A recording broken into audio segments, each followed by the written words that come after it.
Meet Brett Styles, the mastermind behind Visualize, a cult that blended self-help with straight-up brainwashing. He's charming, dangerous, and somehow always one step ahead. And today, I'm breaking down his entire story, from rise to downfall. From the moment he shows up, you can feel Brett isn't just another guest villain. He's someone who operates on a whole different level. Styles is a character that instantly demands your attention. He's charming, but behind all that warmth is a man who built a global cult on control, money, and power. What makes him so fascinating isn't just the crimes he may or may not have committed, but the way he makes everyone around him feel like they're in his orbit. You can see why thousands of followers bought into his teachings, because even Jane, who's usually 10 steps ahead of everyone, had to tread carefully around him. Styles had this unnerving ability to make you doubt yourself, to flip the conversation until you're not sure if he's confessing to murder or just teasing you for fun. And right away, the show sets him up as more than just a side character. He's not Red John, sure, but he feels like he belongs in that same conversation. Mysterious, dangerous, and always hiding something. From his first appearance, you know that this man is going to matter, not just as a cult leader, but as someone who will keep weaving in and out of Jane's story, always leaving you questioning his true motives. But to really understand Brett Styles, you have to look at where it all began. The cult wasn't his creation originally. Back in the 70s, a man named Timothy Farragut founded it as this hippie-style self-realization commune. But Farragut was more of a dreamer than a leader, and that's where Styles comes in. Not long after joining, Farragut conveniently dies in what's called an alcohol-related accident, even though the guy never drank. And surprise, surprise, Styles steps in and takes over. From that point on, Visualize transforms from a mellow spiritual retreat into a full-blown empire. Styles polishes it into this shiny package of self-help mixed with pseudoscience, readings, visualization techniques, promises of unlocking higher dimensions of the mind. Basically, he took people's desire to improve themselves and turned it into a business. And not just a small one. Visualize had centers across the US, even internationally, and an actual university where students earned these bogus spiritual diplomas. It's wild because on the surface, it looked like a new age path to self-improvement, but underneath, it was a machine for money, control, and brainwashing. And Styles thrived in that role. He wasn't just the leader, he was the brand, and the face of everything Visualize stood for. So what exactly did Visualize sell to people? On paper, it was all about self-realization and inner peace,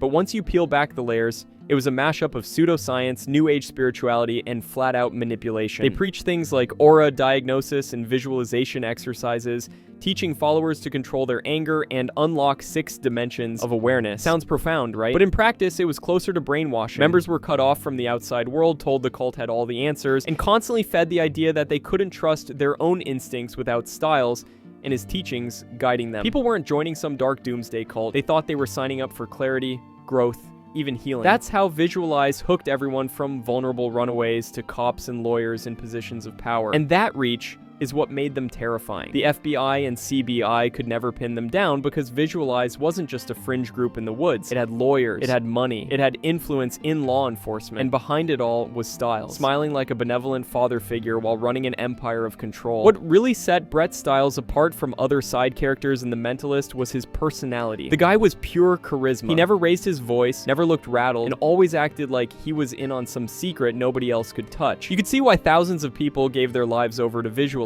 He made you feel like he understood you better than you understood yourself. And the thing is, Styles wasn't some raving cult lunatic, he was smooth. He could disarm you with a joke, flatter you in one breath, and then casually drop a chilling comment about Red John in the next. Even Patrick Jane, who usually thrives on manipulating people, had to tread carefully with him. Their dynamic was fascinating because in many ways they were mirrors. Just 2 master manipulators who used charm and intuition as weapons, but for completely different ends. Jane did it to solve crimes and toy with suspects, while Styles did it to build loyalty and power. He had an army of followers ready to act on his behalf while he sat back and smiled like some enlightened guru. That mix of intelligence, charm, and menace made him one of the few characters who could truly go toe-to-toe with Jane without breaking a sweat. The relationship between Jane and Styles is honestly one of the most intriguing rivalries in The Mentalist. It's not like Teresa versus criminals or Jane and Red John. This is 2 con men circling each other, both knowing exactly what the other is capable of. From the start, Jane calls him out as a charming con artist, but Styles doesn't flinch. In fact, he kind of enjoys it. He treats Jane less like an enemy and more like a sparring partner, someone he can test and toy with. There's this unspoken respect between them, which is wild considering Jane despises what Visualize stands for. But Jane Jane also recognizes the brilliance in Styles' manipulation, maybe even a reflection of his own skills turned dark. And Styles? He clearly sees Jane as more than just another critic. He goes out of his way to drop cryptic hints about Red John just enough to get under Jane's skin. What's fascinating is how transactional their bond becomes. Jane helps Styles out in one case, not because he cares, but because he wants Styles to owe him a favor, and when Jane later cashes in on that favor to break Lorelei Martins out of prison, you realize he's playing the long game. Their dynamic is this constant push and pull of leverage, information, and psychological chess. It's not friendship, but it's also not pure hostility. It's two predators circling, each aware the other could strike, but also recognizing the mutual benefit of keeping the game going. But when Christina Fry vanished, it was Brett Styles who suddenly handed Jane an address to where she was being held. No explanation, just casually knowing something the FBI didn't. And sure enough, Christina was there, alive but broken. That moment was chilling because it proved Styles had a line to Red John or his people. He even joked about Red John like they were acquaintances, dropping hints without ever saying too much. Jane hated that he needed Styles. But the truth was undeniable. This cult leader had knowledge that Jane couldn't reach, and that made him dangerous in a whole different way. The Celia Jovanovic case is where we really start to see the cracks inside Visualize's so-called family. Celia had once been a troubled woman who found purpose in the cult, working her way into its security branch, but her sudden death set off alarm bells everywhere. When Jane investigates, he finds himself right in the middle of Visualize's inner circle: the lawyer Julius Coles,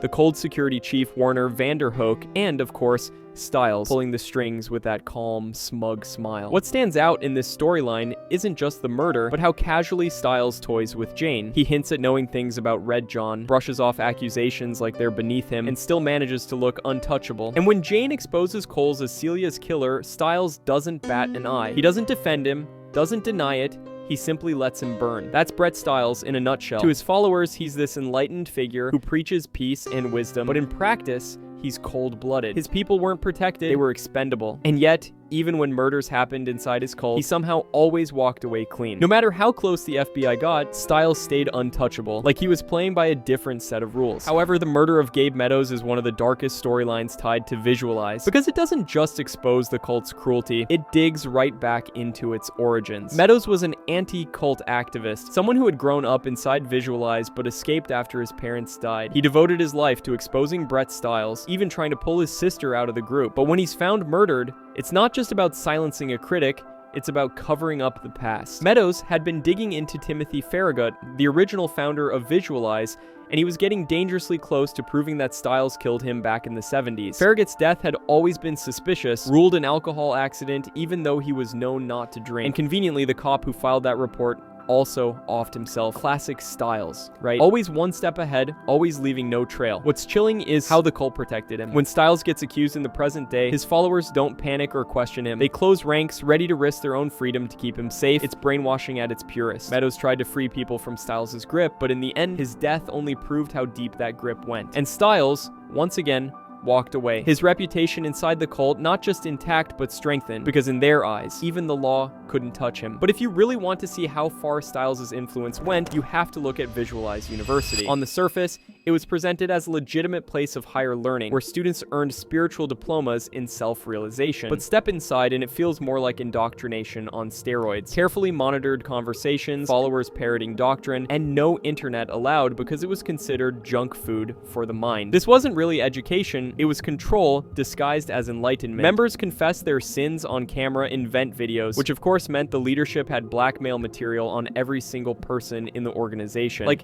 that's classic cult playbook. Isolate people, strip away outside influence, convince them their only family is inside the group, and keep leverage to stop anyone from leaving. The terrifying part is how normal it all looked at first glance. Smiling students, peaceful routines, words about clarity and growth, but peel it back and you see people living in fear, convinced that betraying Styles or the church meant betraying their own souls. Taking on a cult with that much money and reach wasn't like solving a murder, it was like poking a hornet's nest. Jane's deal with Brett Styles is one of those moments where you realize just how far Patrick is willing to go in his obsession with Red John. Earlier, Jane had cleared Styles of a murder charge because he knew that a man like Styles always repays his debts. He can't afford to look like he reneges on a deal, so he follows through. Though we never see the full mechanics, it's clear Styles uses his network to orchestrate Lorelei's escape from federal custody, something only someone with deep influence could pull off, and that's exactly the point. Jane knew he needed Styles because nobody else had the reach. Lorelei's story, though, is what makes this arc hit harder. Once she's out, Jane pushes her about Red John, but what he uncovers instead is the tragedy of her sister, Miranda. Miranda. Years earlier, Miranda was sold off by their mother, then found dead in a brutal Red John murder. Lorelai calls it a gift, like the moment that forced her into complete awareness. But Jane knows it's just another manipulation, another cruelty that tied her to Red John. And it all circles back to Stiles, because without his help,